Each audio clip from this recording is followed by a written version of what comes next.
В Большом зале декоративно-прикладного искусства Музея изобразительных искусств центральное место занимает картина народного художника Ингушетии Хожахмета Имагожева «Царь Аланский». На холсте размером 135 на 173 сантиметра перед зрителем предстает не только главный герой, глава некогда одного из самых могущественных государств, но и само Аланское царство. За каждым мазком, за каждым героем стоит определенная историческая часть, которая находится в богатой копилке исторических познаний этого художника, ну и истории ингушей в целом. На заднем плане четко прорисована линия крепости, мы видим, да, если понаблюдаем внимательно. А за крепостью мы очень отчетливо видим город, который расположился за этой крепостью.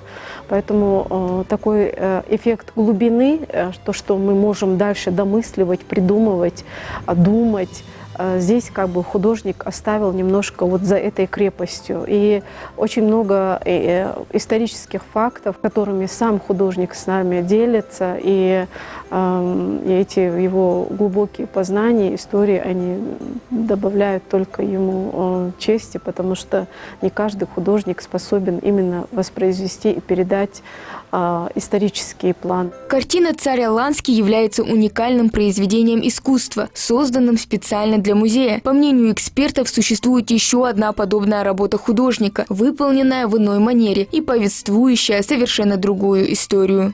На сегодняшний день центральное место мы ей отвели. Она является для нас и большой гордостью, и большая гордость за нашего художника, который создал такое прекрасное полотно.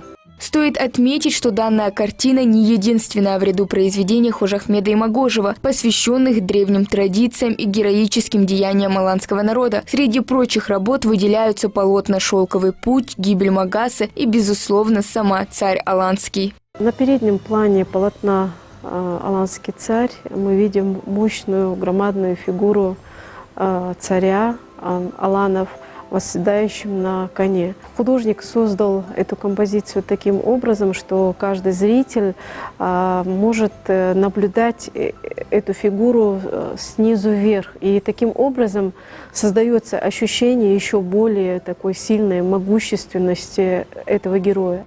Образ царя Аланов, запечатленный художником, носит обобщенный характер. На переднем плане композиции располагается фигура монарха, олицетворяющая мощь и величие. Его сопровождают приближенные, чьи образы гармонично вписываются в общую композицию благодаря мастерству исполнения и удачно подобранной цветовой гамме.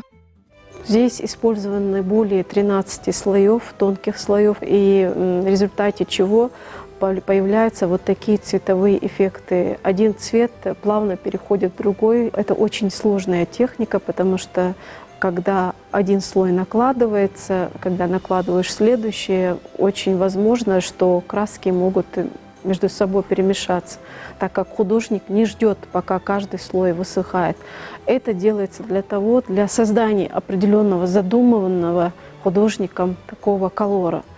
И здесь немножко есть и техника лессировка, тоже живописная такая техника, которую в своей живописи часто используют многие художники, в том числе Хожахмет Имагожев. И мы можем видеть, насколько ярко, сочно передана цветовая гамма. Здесь очень много передано зеленого цвета, мы можем наблюдать. Мы видим одежда, какая она яркая и немножко ненавязчиво яркая.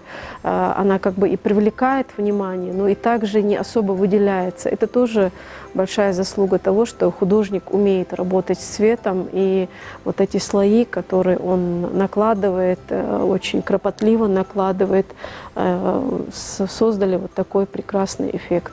Помимо костюмов героев и их вооружения, внимательные зрители смогут обнаружить на полотне различные символы и знаки, способные заинтересовать любителей истории и побудить их к дальнейшему изучению богатого культурного наследия прошлого. Можно даже сказать, что это целая научная работа, посвященная и крепости, и петроглифам, которые нанесены на башни, и какой же город был, одеяние воинов, снаряжение воинов, доспехи воинов. Здесь много-много таких моментов, которые в дальнейшем можно и развить, и это очень богатая тема для дальнейшего развития. Здесь то, что вот мы говорили с вами о снаряжении, о богатой вот такой сбруе, она тоже так добавляет силы и мощи, и тоже характеризует, что это была аланская культура, еще была и богатой, и много исторических фактов тому свидетельствует.